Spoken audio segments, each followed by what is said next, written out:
اللهم صل وسلم وبارك على سيدنا محمد وعلى آله وصحبه أجمعين. ازيكم يا حلوين، عاملين ايه؟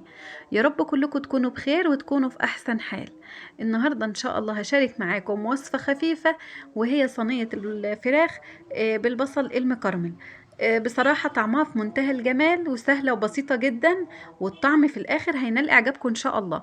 وعملت كمان جنبها مكرونة بالصلصة الحمراء. أنا كنت عملتها قبل كده معاكم في القناة، وبصراحة في منتهى الجمال، اللهم بارك.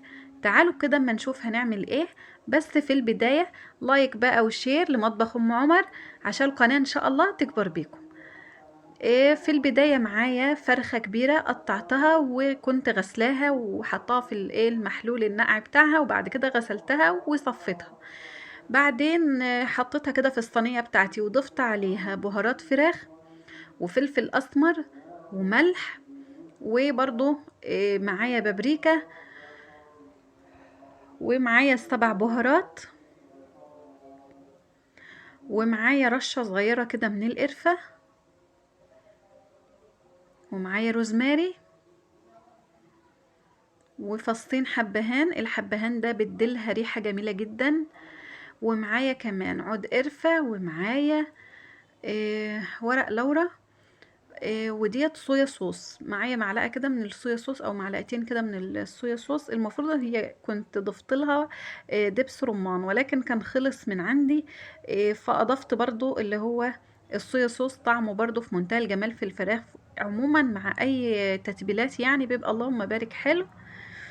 وهبتدي بقى ان انا اخلط البهارات دي في الفراخ بتاعتي واسيبها تتبل شويه. هنا كنت قطعت بقى بصل وتوم وفلفل اخضر وفلفل احمر، وهسيبهم يتبالوا معايا كده علشان اعمل المكرونه زي ما احنا شايفين كده مع بعض. والمكرونه كنت سلقاها ومجهزاها جنبي مني، وبرده الطماطم عصراها ومجهزاها جنبي. هنا دبلت بقى هي، هضيف عليها معلقتين من الصلصه وتكتكوا كده مع بعض. هروح نازله بالطماطم المعصوره الفريش بتاعتي واسيبها تتسبك. تمام كده، دي بالنسبة للمكرونة. هنا معايا 4 بصلات كبار، هبتدي ان انا اقطعهم جوانح كده عشان ده البصل اللي هكرمله للفراخ بتاعتي. هقطعه جوانح كده بالشكل ده، وهاجي في الحلة بتاعتي واضيف معلقتين من الزيت او السمنة او اي مادة دهنية تفضليها. هنزل بالبصل بتاعي وابتدي ان انا اقلب بقى فيه كده لعند ما يدبل بقى كده معايا. معايا هنا برضو فلفلتين، واحدة اخضر وواحدة لونها احمر اللي هي الفلفل الالوان، بس التاني ده كان الفلفل اللي هو الطويل الحار ده.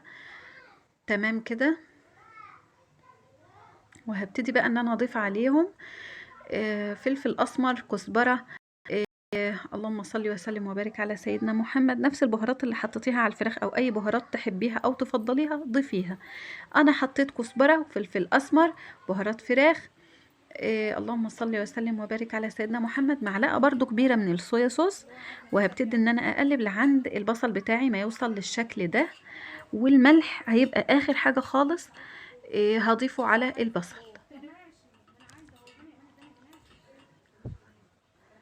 بالشكل ده زي ما احنا شايفين كده.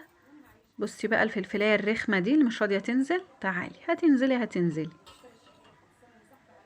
اللهم صل وسلم وبارك على سيدنا محمد وعلى آله وصحبه وسلم، صلى الله عليه وسلم.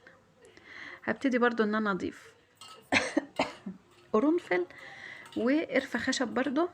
القرنفل ده بيدي ريحة جميلة جدا. بصراحة اي فراخ بحب اعملها بحب اضيفه عليها. البصل بتاعي بقى تمام دبل وبقى مية مية معايا. هبتدي ان انا اسيبه يهدى شوية، مش هضيفه على الفراخ وهو سخن. فعشان كده كنت قسمته على الطبق بحيث ان هو يبرد معايا بسرعة. وهبتدي ان انا ادلك بقى الفراخ بتاعتي كده بالبصل ده، ويبقى فوقها وتحتها، يبقى البصل من فوق ومن تحت الفراخ كده. وابتدي ان انا احطها على النار وهغطيها واحطها على البوتاجاز من فوق لعند ما تستوي معايا تمام خالص كده. هبتدي ان انا انزلها تحت الشواية بحيث انها يحمر وشها، هتطلع معايا بالشكل ده في منتهى الجمال. بصراحة ما بتاخدش اي وقت خالص وتلاقيها طالعة معاكي، والصوص بتاعها والبصل طعمه في منتهى الجمال. في أقل من نص ساعة هتلاقيكي مخلصة وصفة في منتهى الجمال، والطعم حلو قوي والريحة برضو اللهم بارك. ما تنسينيش بقى في اللايك وشير وسبسكرايب للقناة. وزي ما قلتلك عملت معاها برضو المكرونة. يا رب ان شاء الله تبقى وصفة خفيفة وسهلة كده على قلوبكم، واتمنى القناة كلها عموما تنال اعجابكم. واستودعكم الله الذي لا تضيع عنده الودائع، والسلام عليكم ورحمة الله.